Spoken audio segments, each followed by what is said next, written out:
Good evening, family. My name is Jerry. I'm an alcoholic. Hi. First and foremost, I would like to thank God for my life. Y'all in the program Alcoholics Anonymous to help me find a God in my own conception. And for that, I'm eternally grateful. Today is 9,664 days for this particular alcoholic. And I don't say that to impress nobody but myself.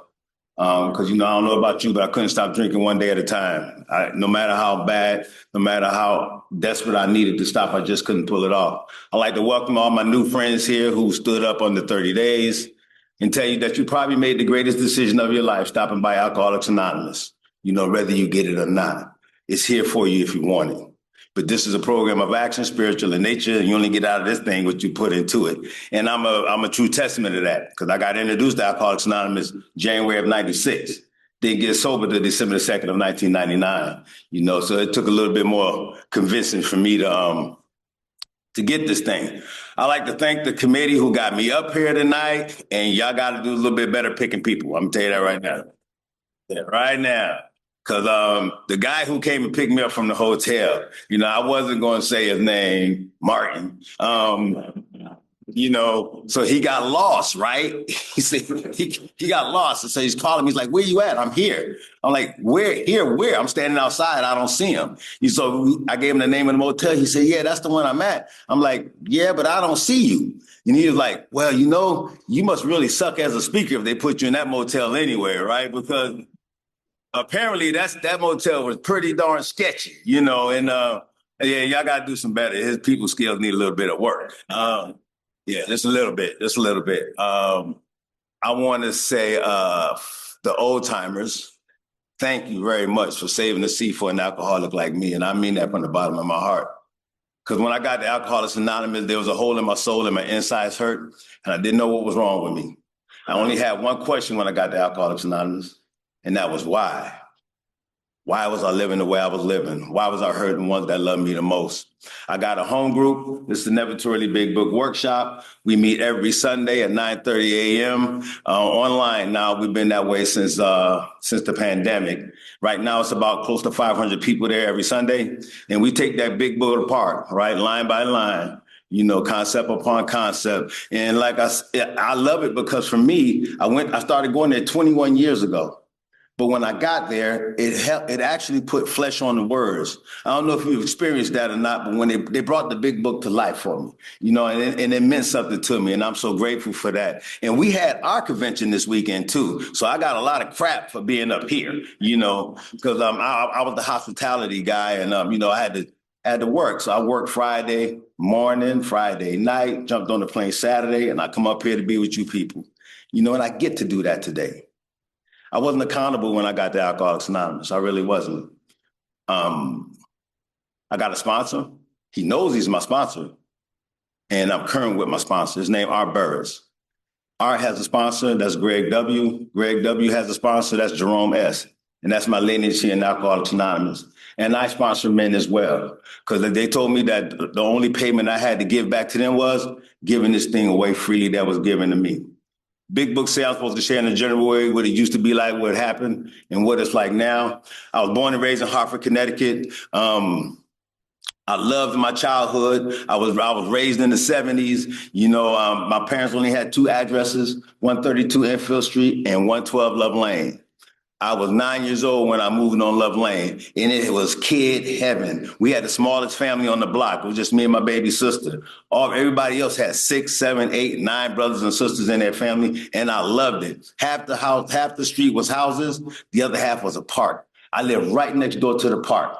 It was a baseball diamond over there, a basketball court, and a big L-shaped field we used to play sandlot football in, right? And just a whole bunch of little black kids running around ashy all summer long, just making up stuff to do. You name it, we did it. We built underground forts. We built tree houses, go-karts. Go-karts consisted of a little criminal activity.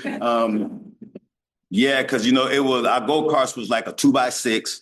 But we had the backside of it was a big wheel. I don't know if you guys remember the big wheel. We used to saw the big wheel in half, stick the 2x6 in it, nail it down.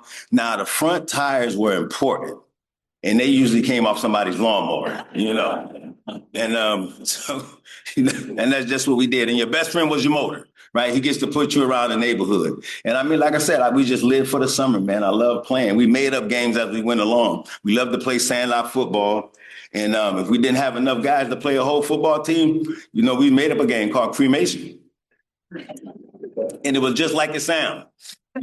We throw the ball in the air, and if you grab it, you better run for your life. Because there's going to be some problem. We're going to trace you down and hurt you.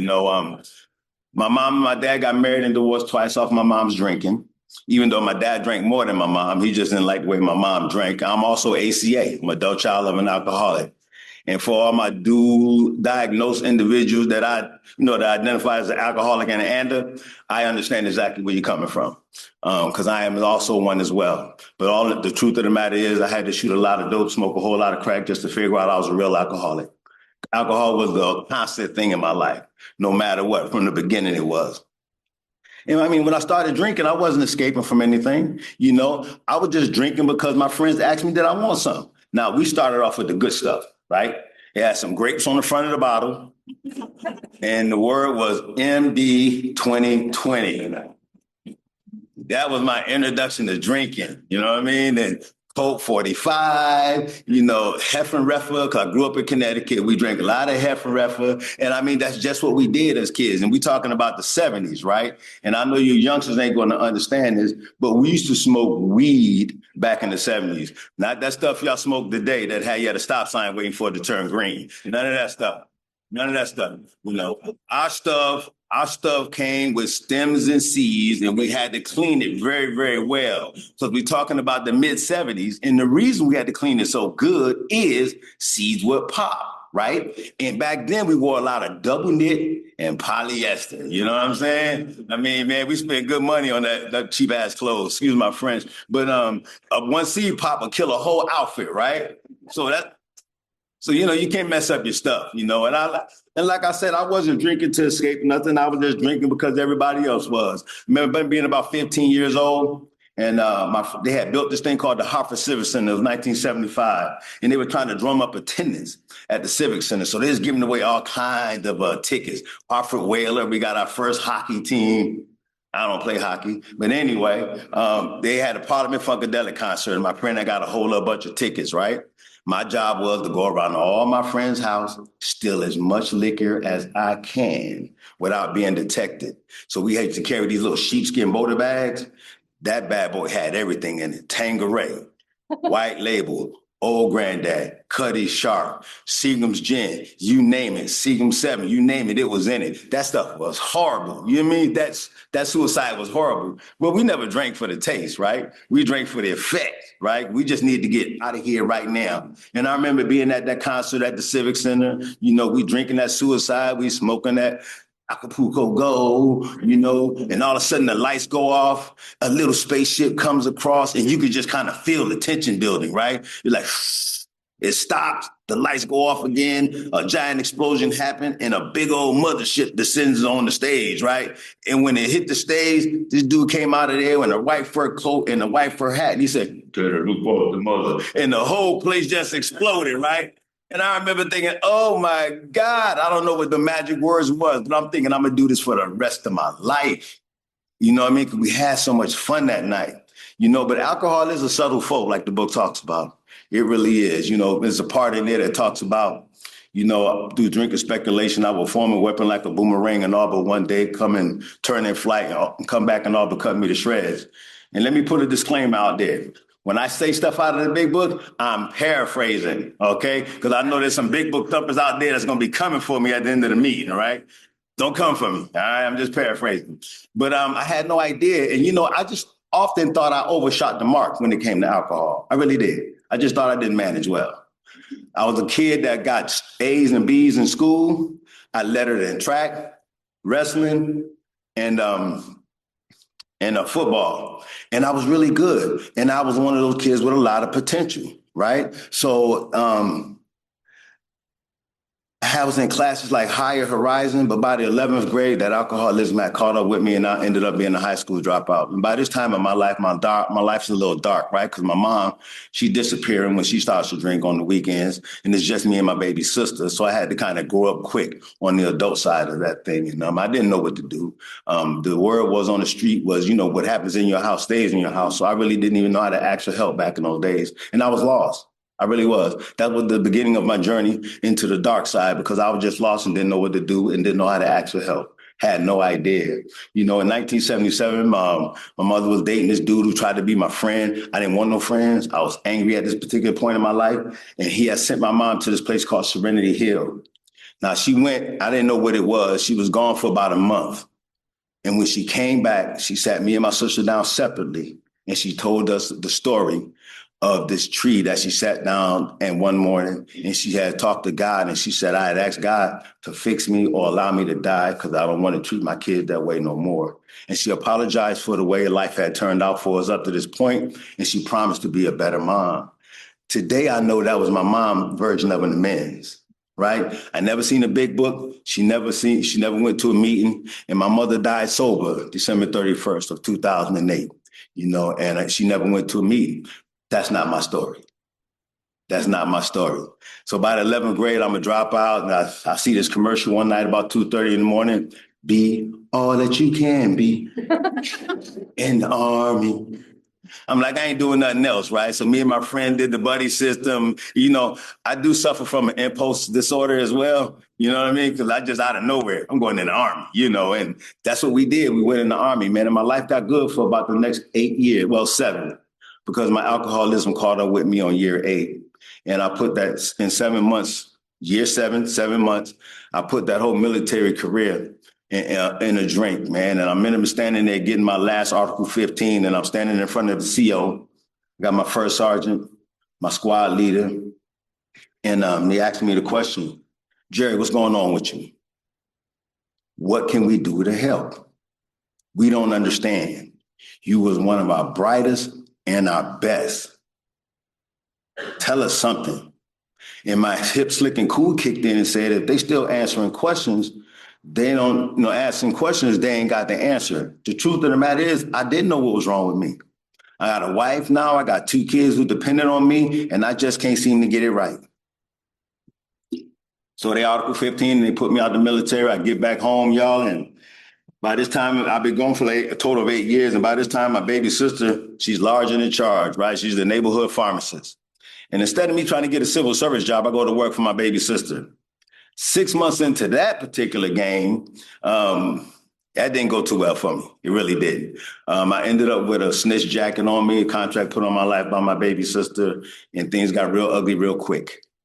And they thought it was a good idea if I leave Connecticut for a little while till everything cool off and come back. This was in 1990. I'm still in California. Still in California. So I came out to California. I reunited with my ex-wife and my 2 kids. My 3rd kid was by another woman. He stayed in Connecticut, but we would fly him out every summer to hang out with his sister and his brothers. And life took on a different meaning for me because now I'm trying my alcohol on the rocks. That was the best decision I made when I got to California. And those of you who know what that means, right? By December 23rd of 1995, me and the kids have been evicted like 4 times in Southern California. And it was bad for us. And I couldn't understand why I was doing what I was doing to my children. I really couldn't.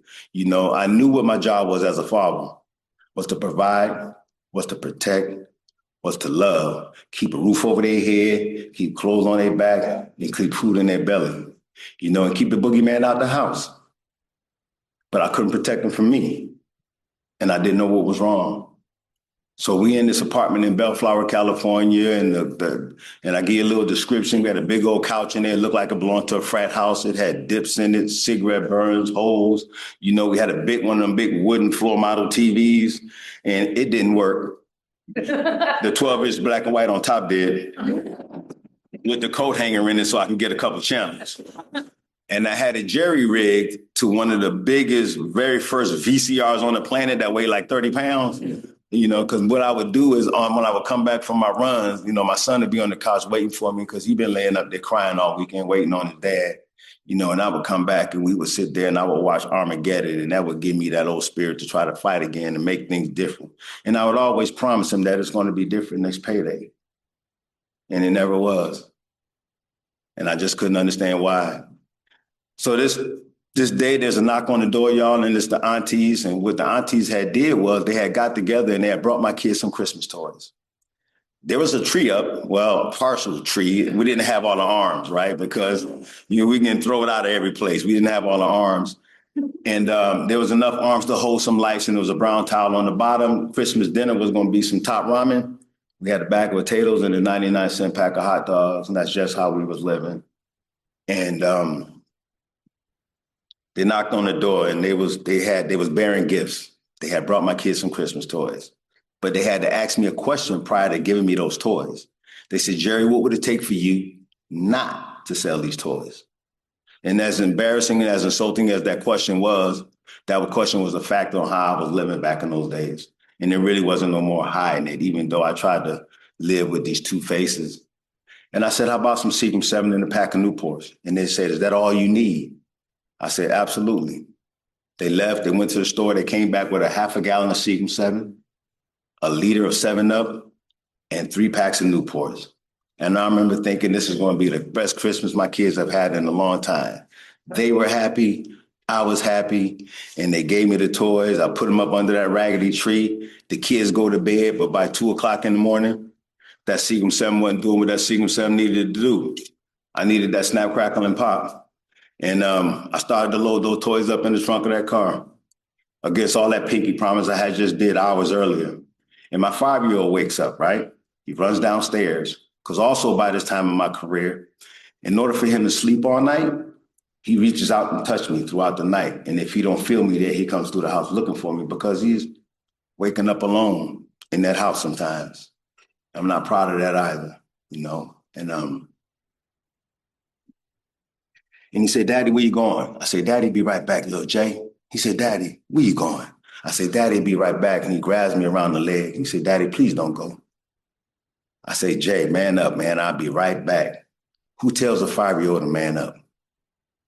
See, I don't understand that I suffer from this thing that once I put something in my body that affects me from the neck up, I'll set off this thing called the phenomenon of craving. It's 1995. I hadn't heard of that yet. You know what I mean? But all I know is once I flip that switch, it's time to go. And I can't shake this 5-year-old at night, right? I can't shake him. So I put him in the car with me, and off we go down to Greenleaf and Long Beach Boulevard. For those of you who don't know where that is, that's in the middle of Compton, California. And we pull up in the alley where I usually go to make them type of trades in that midnight garage sale that I usually have, because that's what it takes. One drink, one hit, and Crazy Jerry garage sale. Everything must go, and I pull up in the alley and it's foggy, and I see a couple of the homies coming, and I'm thinking like, cool, because they out here. I don't want to leave my son out in the alley by himself. But when they got up to my side of the car, they wasn't serving what I was looking for. They were serving lead. They pulled out pistols and they opened fire on the car. I screamed, I ducked, I pushed my son to the floor, and I stepped on the gas. And I'm like, oh my God, oh my God. I got to be hit because there was point blank range. I told you I was in the Army for 8 years. I was looking at muzzle flash, bang, bang, bang, bang. And I'm checking myself from holes. I'm not leaking, but my face starting to wet up because they shot my window out. And I'm calling to my son and he's not responding. So I said, when I get to the street, I got to find the police because now I need some help. Now I need the law. And I can't find any police. So I drive with that kid on the floor of that car all the way back to Bellflower. And I called to him a couple more times. He's not responding. Now the panic starts to set in because I'm thinking if I'm not hit, he must be. And the best thing I could come up with is what excuse I was going to tell his grandmothers that I got him shot or maybe killed trying to sell his Christmas toys for one more. So when I get to that apartment complex, y'all, I get out the car and everything kind of went in slow motion. I didn't want to look, but I had to. I walked around that car and I opened that door. He was still in the ball. When I picked him up, his eyes was wide open and he started blinking and there was no holes in him. He was just in shock from all the gunplay. And I remember holding that 5-year-old real tight to my chest that night and standing in that parking lot, and I cried and I blew snot and I thank God for sparing this child's life. And I would love to tell you that that was enough for Jerry to get sober. This was December 23rd of 1995.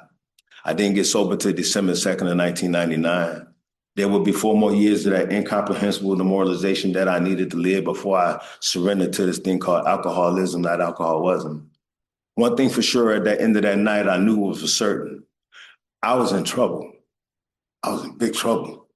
And so was these kids, because I was all they had and I wasn't shit. And I didn't know what to do. By January, I'm drinking hard. And I'm looking through the phone book, y'all. I don't even know what I'm looking for. And I come across the number to Alcoholics Anonymous. And I don't know why then it jumped off at the page. I know why now. Looking back, life is lived forward, understood in reverse, right? So I know now what that was, but that number jumped off the page at me, man. And I made my call to Alcoholics Anonymous. And there was a real nice gentleman on the other end of the phone. And I told myself that he don't know me, so I can tell him about what's going on. And I do answer the phone. He's real nice to say, hey, listen, man, I got a problem and I need some help. I said, I'm in trouble. And so is my kids. I told him a little bit about what's going on. And he was like, can you get to a meeting? I said, sure. I went to my very first meeting of Alcoholics Anonymous, January of 1996. And it was at UConn Elementary in Torrance, California. And I walked off into that meeting and it was a lot like y'all tonight, right? Y'all was mingling around, y'all was hugging, y'all was stringing whole sentences together. Your clothes was clean, you smell good. And I was like, Jesus Christ, this dude didn't listen to nothing I said. He sent me to the happy place. You know what I'm saying? I had no idea that I was in the emergency room for a guy like Jerry. I had no idea I was in the right place because I was judging my insides by your outside. You know, that part of 24 talks about what seemed to be a flimsy reed turned out to be the loving and powerful hand of God. Well, I wasn't there yet, right? I had no idea that this flimsy reed, it was you guys. Because when I got in there, my back pocket's touching, my life is burnt to the ground. And all I can find is the differences, right? Because some of you people were talking about God and y'all use curse words in the same sentence. So like, that's blasphemy, right? And then you held hands and you said the same prayer. So that's chanting. I said, yeah, there's some Jim Jones stuff right here. I was just waiting for the purple Kool-Aid to come out the back, right? But what stuck with me that night was the smile on your faces. What stuck with me that night was the genuine happiness that you guys had on you. So I kept coming back, right? I just kept coming back. And from this point, I would do what you call the AA hokey pokey. You know, my home group in the Never Truly Big Book Workshop, we got a saying, come all the way in and sit all the way down, newcomer. Come all the way in and sit all the way down. You in the right place. But I was doing the AA hokey pokey because I'm like, you know, y'all was happy, but y'all was working for the other guy. You know what I'm saying? So I would have one foot in, I had one foot out. You know, I did a little dance and I danced all about, right? And I got me some, you know, I did half the stuff, right? I got me some 12-step commitments, you know, because I like making coffee, you know, and I did literature. You know, I was a secretary, a couple meetings, never missed a 12-step barbecue, you know what I'm saying? Never missed a 12-step dance. And to seal a deal, pimping, I went and got me a 12-step girlfriend. You know, I wanted to make sure I covered all the bases, you know, and but I kept getting loaded. I kept getting loaded because I hadn't done the 12 steps of Alcoholics Anonymous, and that's just Jerry's experience. See, the price I paid to get the AA would be different than the price I had to pay to stay, right? To put me in the game, coaches, I had to go through that process. And I don't know about for you, but I know that was my journey, right? So, you know, Herbert Spencer contributed to the spiritual experience in the Big Book. He also wrote a quote, and the quote says, the greatest crime one could commit against oneself is to steal from yourself and not know that something is missing. Jerry had been around Alcoholics Anonymous for 4 years, and I've been stealing from myself, and I didn't know what was missing. Lack of power was still my dilemma, and I needed to find that power to live by. So when I made that last run, I didn't know it was my last run because I just do what you do. You know, when you give me all the money, you know, which is also a big mistake, you know, because I'm not in touch with this guy, you know, who I actually at this point in my life, I'm thinking, you know, this particular guy that I came in with, I couldn't measure up to him anyway. And I figured he was just tired of me lying, faking out on altar calls. You know, I was speaking in tongue, but I really wasn't speaking in tongue, you know, because they told me that's what I need to do. They kept saying, say something, Jerry, say something. I'm like, live. They say, there you go. There go the spirit. There wasn't no spirit. I was just saying something because you told me to say something, you know, and because that's why I tried to find God. I tried to find him in them altar calls. I had hands laid on me by the best. I used to go to Church of the Harvest. Bishop McClendon was my pastor. I watched people get blessed in that church. I watched them come up off of the calls and get blessed. And I was just, God, why not me? Why not me? My ex-wife went down on one of them altar calls and she came up sober. Why not me? So I figured I was being punished. I figured I was cursed. I figured me and God, we just ain't gonna talk no more. Couldn't even be any further from the truth, but I didn't know that then. I didn't know that then. So I did that last run, y'all, and I got back to Covina, California, because I had been up for 7 days, and I'm sitting in this room, because by this time I done drank the kids completely off, because they needed rescuing, and they needed rescuing from me. And I'm sitting in this room, and I'm rocking, and things are flying around the room. I'm trying to cut them with a 007 knife. I used to buy one about once a week from the liquor store, you know, and I'm asking myself why. And this voice came to me and said, I said, why me? The voice came to me and said, why not you? I've given you everything you need to succeed, but you choose not to use it. All I could come up with was the next morning was to call this guy who was a sponsor by paper only and tell him what was going on. His name was Earl. I called Earl that next morning. It was December the 2nd, 1999. And I told him a lot about what was going on. And he said, Jerry, is that it? I said, yeah, what do you mean is that it? That's a lot, Earl. I was burnt down to the ground. I don't got the kids. I done sold the car to a dismantle yard, 3 literature commitments in the trunk. I'm about to be evicted. There's a lot going on here, Earl. He said, son, you haven't broken any records. I said, what? He said, you haven't broken any records. That's why I love you old timers. I do. He says, I just need one answer, Jerry. What are you willing to do different this time? I said, whatever you ask me to do. He said, sit right there. A couple of guys came and picked me up. They took me to this pretty house in Covina, California, 444 Badillo Avenue, and I'm doing an intake interview with a guy named Carl Morris. Now, I ain't never met this guy, a little cool-looking Icelandic dude. You know what I mean? He got the light hair, you know, the beard and the mustache going, and he's doing an intake interview on me, right? And he's like, yeah, and what's your drug of choice, Jerry? I said, crack. I said, say it again. Right. He said, use your outside voice. I said, crack, Carl. So he stopped writing, right? He said, so you ain't got no money to move in, do you? I said, no, sir, I don't. And I dropped my head because I was excited that he understood the condition of my disease, but then I figured he wasn't going to let me in. And he said, today's your lucky day, kid. 2 conditions. I'm going to give you a bed. You sit right there. You give me the keys to that apartment of yours. And that's what I did. He sent me to, an hour or so later, he gave me an address on a piece of paper. It was 304 Roland Avenue. He says, go there, knock on the door. They'll be expecting you. I don't know if you guys ever seen the show called In Living Color. Well, Jim Carrey had a character in there called Fire Marshal Bill, right? Right. Swear to God, it was a miniature version of Fire Marshal Bill who answered the door and so delivered. Right. His lips was moving at one speed, his teeth was moving at another. Now I'm thinking I'm hallucinating, right? Because I've been up for days, right? I come to find out that he had 2 plates and they were just loose. You know what I'm saying? He hadn't glued them in that day. Thank God, because I thought I had broke something in my brain, right? And so he said to me, he said, Jerry, he said, we've been expecting you. We've been expecting you, brother. He says, all he asked me was, he says, are you hungry? I said, excuse me? He says, are you hungry? And something just snapped. Against everything my father told me what a man's supposed to do and not supposed to do, I broke down weeping on the doorstep of that sober living, December the 2nd of 1999. Because like I said, there was a hole in my soul and my insides hurt.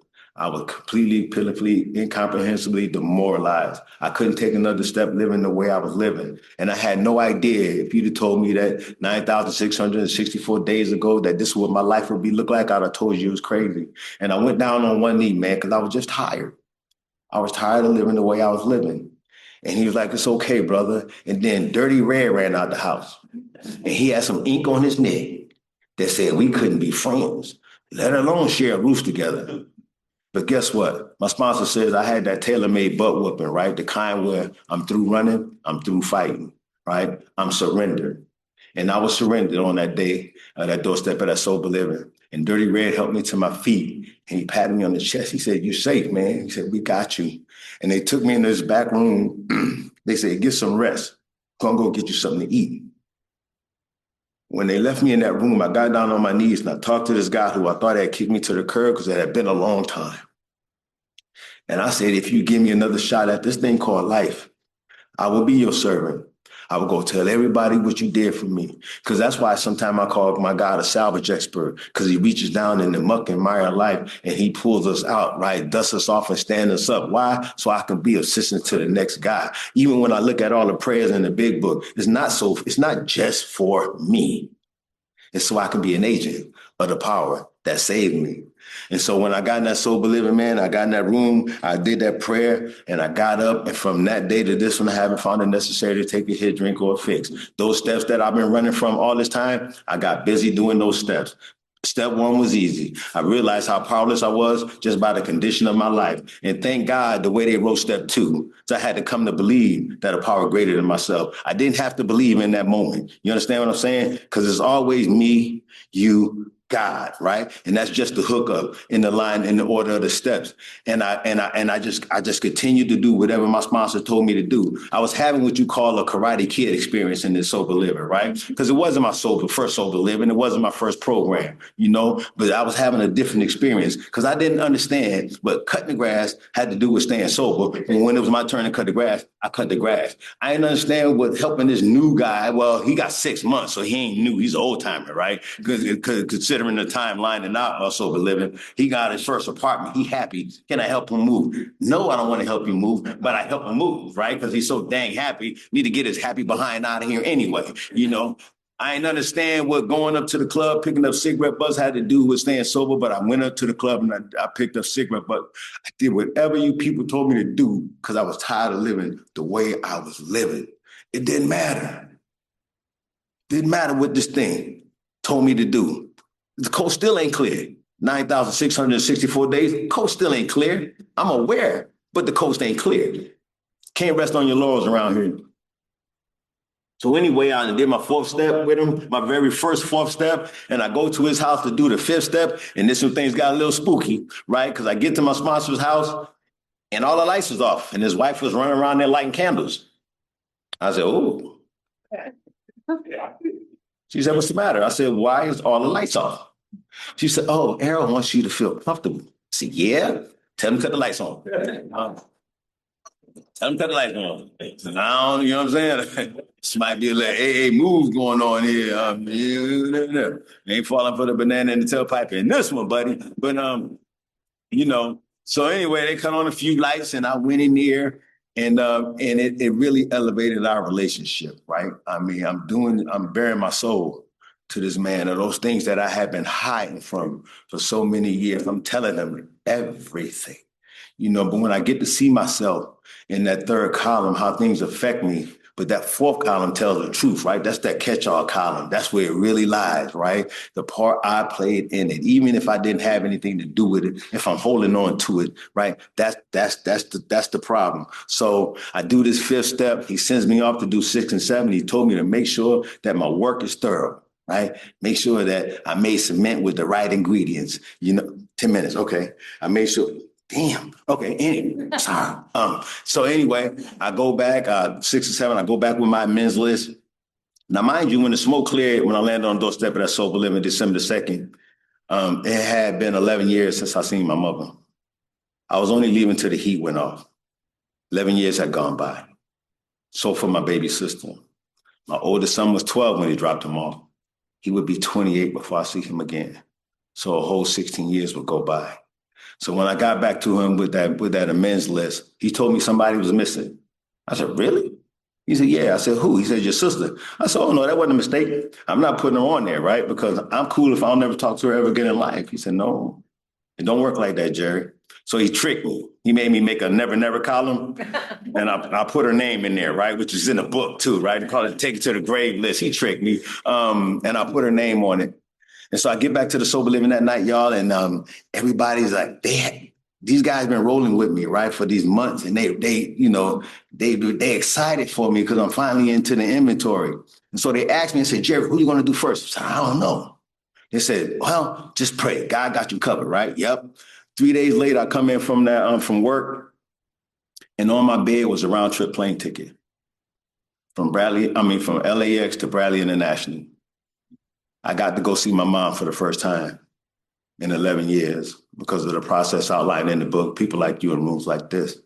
And I got scared because it was time for the reality to come, right? It was time for me to put on my big boy pants. And so what I did was I flew out that Friday, man, and I found out where my mom was actually living. She was living in what you call an independent living, which is just that sort of an assisted living. You know, you still got all the bells and whistles, but you get to cook for yourself. And I knocked on this lady's door about 10:30 that night. And when she opened the door and seen her son standing there, she just screamed. And she immediately started to cry. I mean, she started to wail. And she grabbed my face and she kept touching me like I was an apparition, like I really wasn't standing there. And she was like, oh, I mean, the cry was from the heart, right? And obviously it made me cry. And when she was able to get some words out, what she said was her only prayer for the last 11 years is that she get to see her baby boy one more time before she dies. And there I stood because, like I say, rooms like this, people like you in the process outlined in the book. And she wrapped her arms around me so tight. My mother ain't never held me that tight. And she just started saying, She just kept repeating, thank you, Jesus, thank you, Jesus, thank you, Jesus. Thank you, Jesus, thank you, Jesus, thank you, Jesus. You know, I was under the impression that out of sight, out of mind was a real thing. Out of sight, out of mind is a lie. Just because I was 3,200 miles away from that woman, it made it even worse on her. See, I didn't realize I was my mom's miracle baby. She wasn't supposed to have any children. And so when I was born, I was special to her. You know, so I go in the kitchen, I tell her I'm here to do an amends. I need to do this, Mom, to save my life. I need to make you whole as I possibly can. I said, but could you please, Mom, sit down, please? She was like, boy, keep talking. I can hear you, you know. Because what she had started doing, y'all, she had started cooking, right? She started making me my favorite meal. She had put on a pot of grits. She had scrambled the eggs. And she was making me some homemade salmon croquettes because she knew that was her son's favorite meal, you know. And I went into my spiel like my sponsor instructed me to. And when I asked her, has there anything I left out? See, I was only counting the 11 years. And she stopped moving. She told me about when I was drinking and using as a teenager, how she would come in to check on me and I would be barely breathing to the point where she would be afraid to go to work because she didn't know if I'd be alive when she came back. And she told me she took a lot of days off of work because of that, you know. And so I got the earful. And then when I asked her the last $1 million question, right? I said, Mom, what else can I do out of everything I said already to make you whole as I possibly can? She said, you know what happens to me when I die? I said, no, Mom, what happens? She says, all you're going to have left is your baby sister. She said, if you make it right with her, your mama will be okay. I was like, shit. Hey, come here for her, you know. And I was ready, I was prepared, but I really didn't think I was going to see her on this trip. This is supposed to be just for my mom. And I said, okay, because my sponsor said, as long as you don't ask me to murder nobody, the answer is yes, ma'am. And yes, ma'am, it was. And she said, I'm going to call her right now. I'm like, Mom, it's late. And now, we don't want to wake her up, you know. She called my baby sister, y'all, and I'm sitting on the couch now, right? I'm like, oh, see this, because I've villainized her for all these years. I blamed her for a lot of my plight in life out here on the West Coast, right? Because they hadn't ran me off the East Coast, you know, I wouldn't have went through what I had to went through, you know.